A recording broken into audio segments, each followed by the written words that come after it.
Good morning, Miami. It's beautiful today, and it's not morning, it's like 1:45.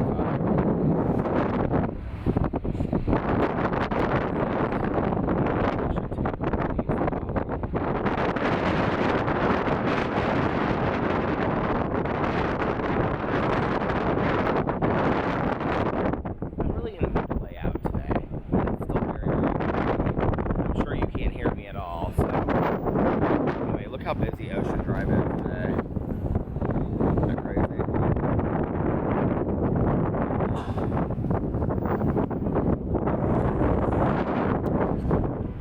Crazy day. Here I am laying by the pool, and they brought the double-decker tour bus by so that they could see the world-famous Peter Monn.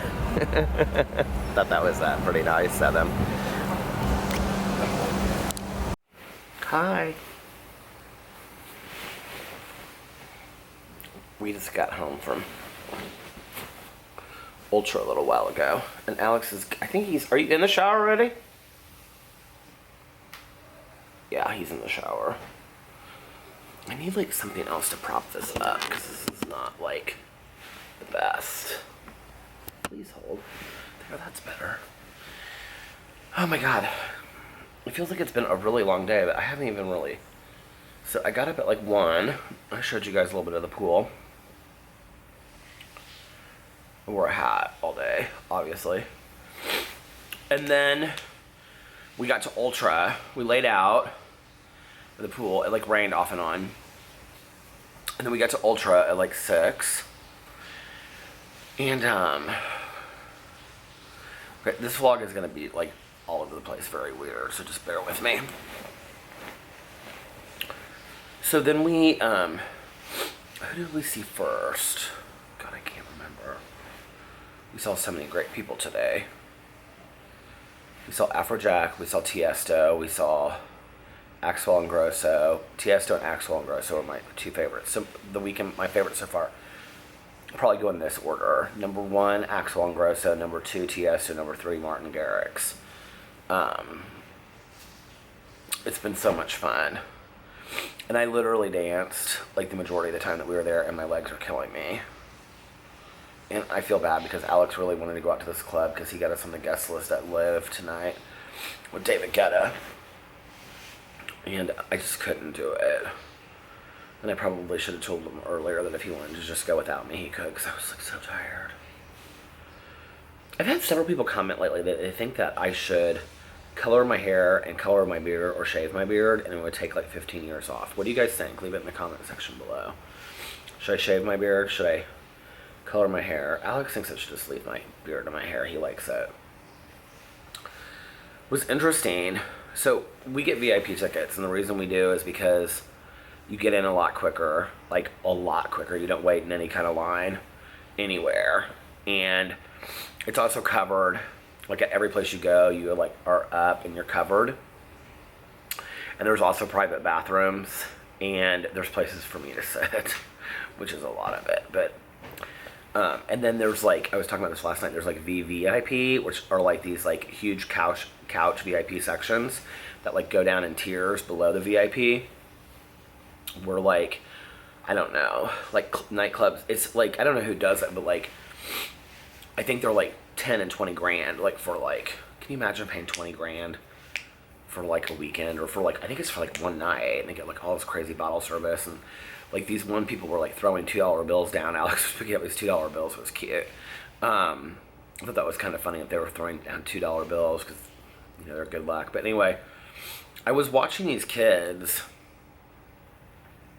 I mean, listen, if I knew somebody that had a section like that, my old ass would probably be sitting in it too. But I would have been dancing. We danced like down on the ground like most of the night. And I actually only sat down through part of one DJ, and that was Above and Beyond. And are you out of the shower already? Apparently not, since you can't hear me. Look at all of Alex's bracelets that he wears. How cute are they? He wears all these bracelets. So anyway, my butt itches. I don't know why. Because I had on these tight jean shorts the whole night. But anyway, I was watching these kids, and they like had a section all themselves. It was like two brothers, and they probably were like literally like 22, and you could just tell they had like a shit ton of money, right? And they had all these hot girls around them and stuff, and they just like stood there on the couches like the whole night, like smoking cigarettes and like drinking champagne with sunglasses on well into the night. And like it was kind of sad. Like it was kind of like, I don't know. I just feel like that's not what your youth should be like. I feel like our youth has become like the like reality show Rich Kids of Beverly Hills, and people think like a lot of people really live like that. And who would really? I mean, I don't know. It's just like, I remember when I would put my feet up on the table at my dad's house in the kitchen, and he would say, "Get your feet off that table. When you've made enough money to earn that table and go out and buy it, it'll mean something to you. And then you can put your feet on it if you want to."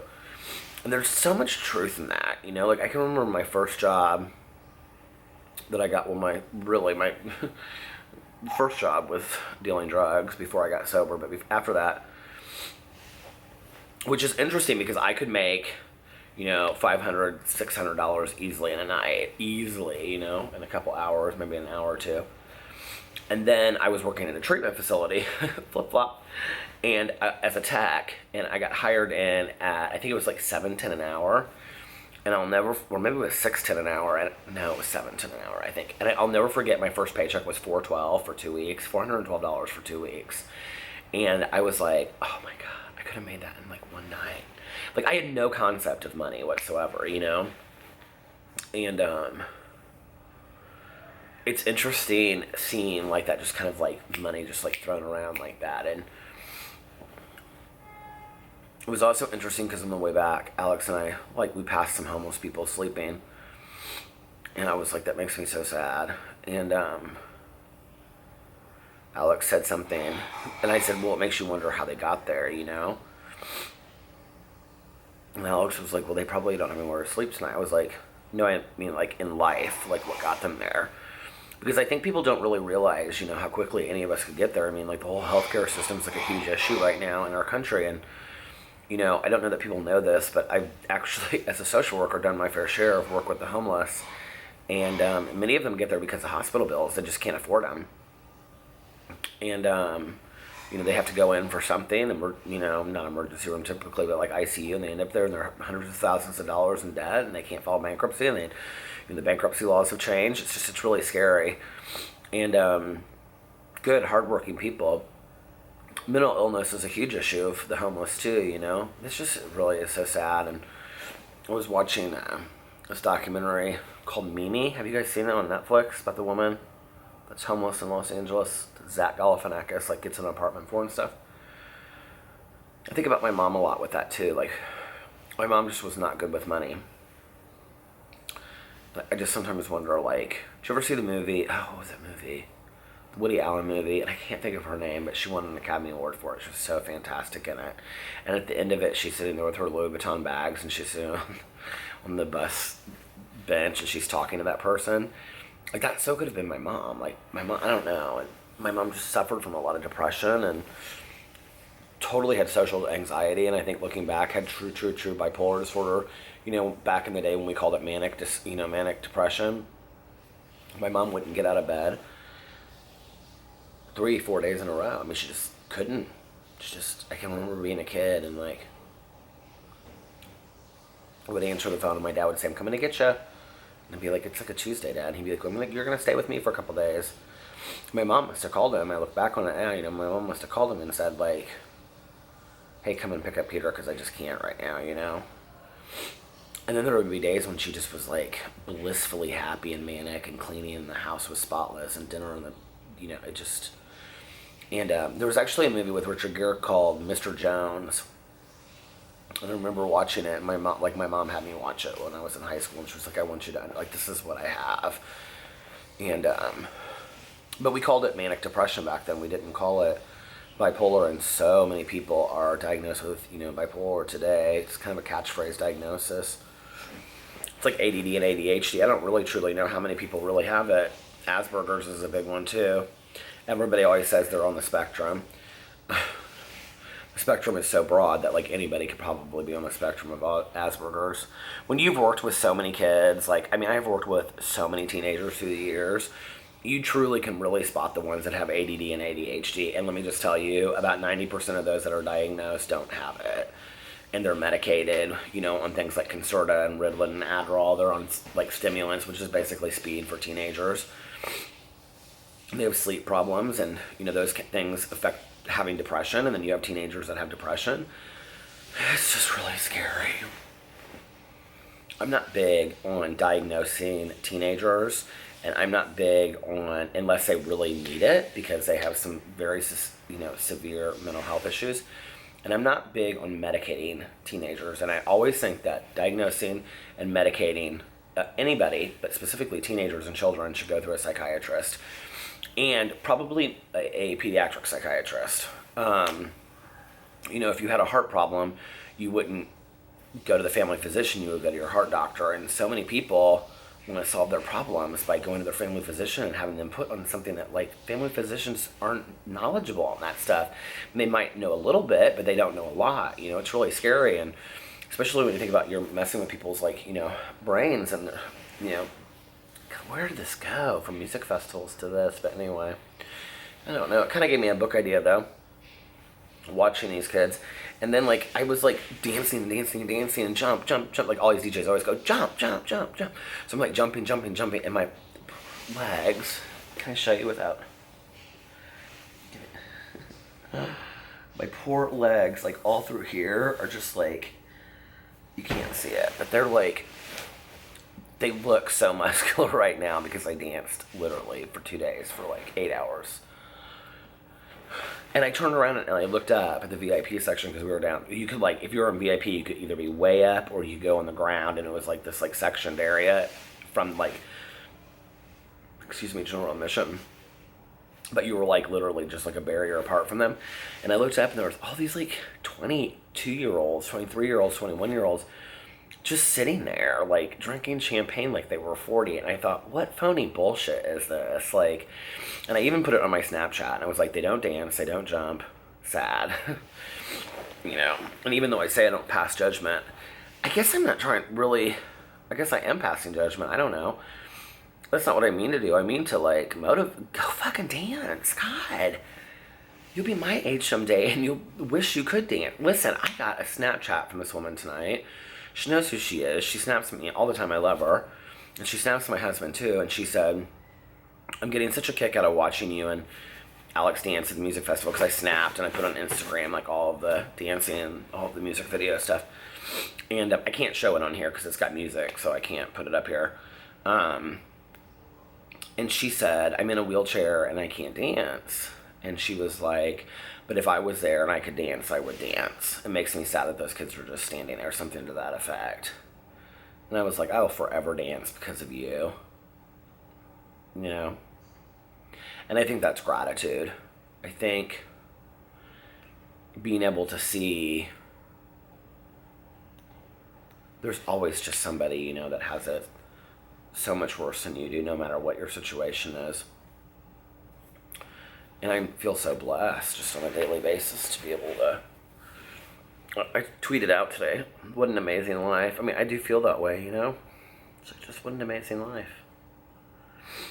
Jeepers Creepers 2 is on. We're watching it right now in the background. We ate pizza tonight. We went to this little pizzeria place that you just, like, carry out pizza, and Alex got a cheese pizza and I got a Genoa. It had, like, it was not the best pizza in the world. Had, like, sausage and... Are you out of the shower? Yeah. How was it? Relaxing. We got mud all over us because it poured down rain and we had to walk through the mud. Not all over. Don't exaggerate. Don't exaggerate. Did you guys ever see the movie Wild at Heart? I love that movie with Laura Dern and Nicolas Cage. And she's like, it's when they're driving to New Orleans and she's smoking and she goes, is this a cool? He goes, nope. She goes, one of the lessons of life. He goes, oh honey, don't exaggerate. Don't exaggerate. My friend Jenny and I used to say that line all the time. Junior friends say lines from movies. Alex, what's your favorite line from a movie ever? I don't know. I don't really remember lines from movies. Probably something from Mean Girls. Maybe. I Where don't are really you? remember stuff like lines from there. Why are you so obsessed with me? I remember lines from movies all the time. My favorite line from any movie is 2 words. Can you guess what it is? My favorite line from my favorite movie and my favorite book is 2 sentences or 2 words. I'll let you think about that. It's my favorite movie. How well do you know Peter Monn? It's my favorite movie. It's my favorite book. And it's my favorite line from any book and any movie. And it's just because it just totally embodies innocence. Okay, it's at the end of To Kill a Mockingbird, when Jim is in the bed on Halloween night, when she was a ham. I love that she was a ham. Oh God, I love that she was a ham. I mean, a ham. Harper Lee, God, a ham for the agricultural fair on Halloween. I love that. Anyway, and she comes into the room and Jim's in bed and his arm's been broken, and they open the door and Boo scatters and she goes, "Hey, Boo." Like she sees him, like she sees him for the first time. Like, have you ever seen anybody like that for the first time? Like, all these concepts and thoughts and ideas and assumptions that you had about somebody, and then you like really see him for the first time. You're like, "Hey, Boo." I love that so much. Oh my God, it's so beautiful, those 2 words. Hey, Boo. If you haven't seen it, look it up. You can look it up on YouTube. Probably have that little line in there. But let me tell you, Peter almost cried several times tonight, okay, at Ultra. And one of them was that people all over the country, or all over the world, internationally, were watching it on this channel. And I guess that you could like on YouTube. And so like they were camming, like live feed camming.